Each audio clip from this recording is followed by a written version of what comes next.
En 1943, l'Allemagne a mobilisé toutes ses forces vives. Elle a besoin de main-d'œuvre. La politique de la relève et autres formes de volontariat est un échec.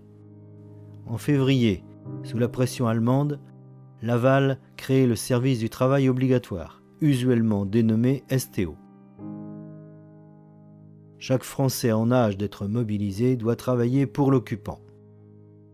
Le maire de Compiègne a eu l'autorisation du préfet de me réquisitionner la classe 42 pour partir travailler STO en Allemagne. On est parti 12 ou 13 de Compiègne. Et on tirait le signal d'alarme dans la route, bien sûr, parce qu'on ne voulait pas partir. Et à chaque fois que le train s'arrêtait, les gens se sauvaient dans la campagne. Mais ils ne voulaient pas retourner. Et les Allemands tiraient dessus. Et moi, j'ai vu abattre des gens qui ne voulaient pas retourner. Abattre. Les réquisitions de travailleurs touchent les jeunes hommes qui vont alors s'ingénier à y échapper.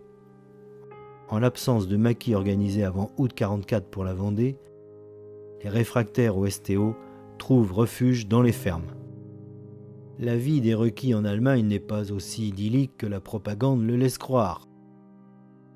Dans un courrier du 26 juillet 1943 adressé à sa famille, Maurice témoigne. « Je suis arrivé le vendredi 2 juillet au camp où je suis. En arrivant, j'ai trouvé Gaston C., qui travaillait chez Camus, et Joseph P., de chez Levron, ainsi qu'un gars de Chaland et un de l'Aiguillon. Je travaille dans une minoterie. Ici, on couche sur des lits avec des paillasses, des punaises, des puces, des rats et des souris.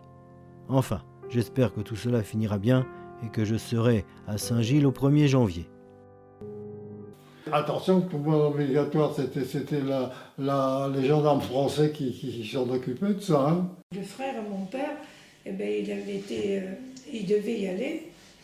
Et puis, il s'est caché à Sion. Les gendarmes de Croix-de-Vie sont venus chercher ces gars pour les emmener au STO.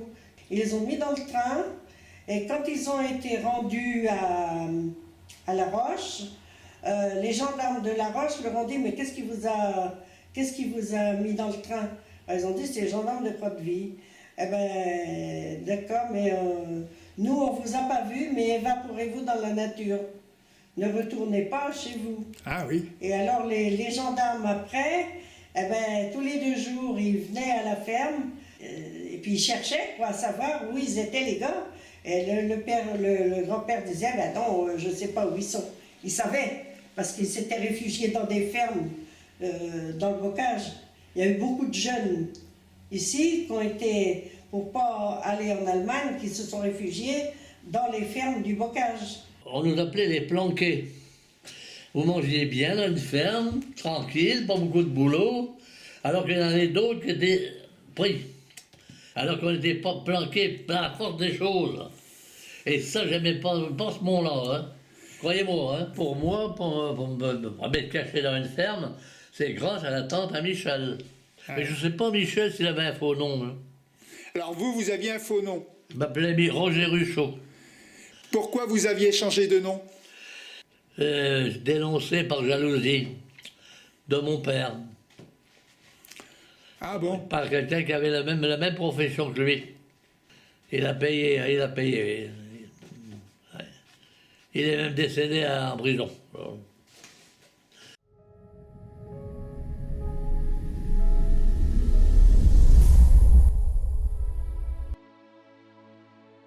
Au fil des restrictions, des interdictions et des réquisitions diverses, le poids de l'occupation devient de plus en plus pesant.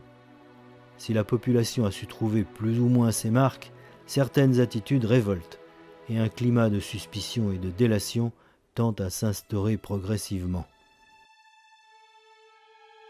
Parce que vous aviez encore à cette époque-là les pour et les contre. Mais... Vous aviez pour les Allemands qui en tiraient profit. C'est vrai qu'il y en a certains qui ont dû faire du trafic, ça je ne dis pas. Mais les commerçants par eux-mêmes, ils étaient obligés de servir les Allemands. Et les Allemands se servaient les premiers. Au point de vue dénonciation, on n'a pas trop entendu parler de chez nous, dans nos coins.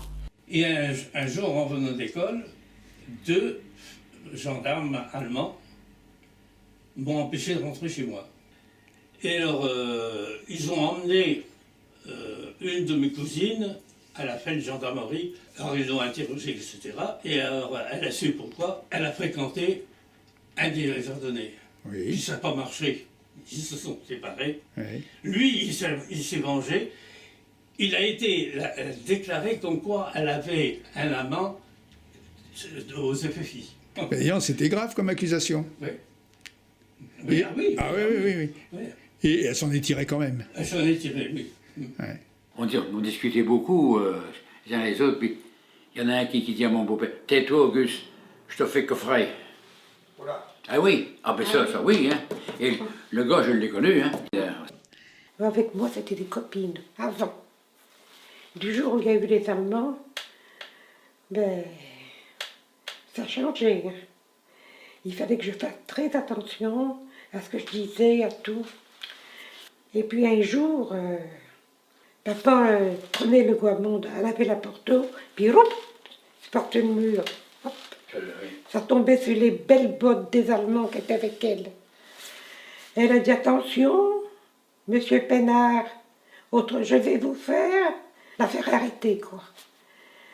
Il a pensé à nous, papa, puis il a dit bon, ben j'arrête, mais oh. Vous voyez comment c'était.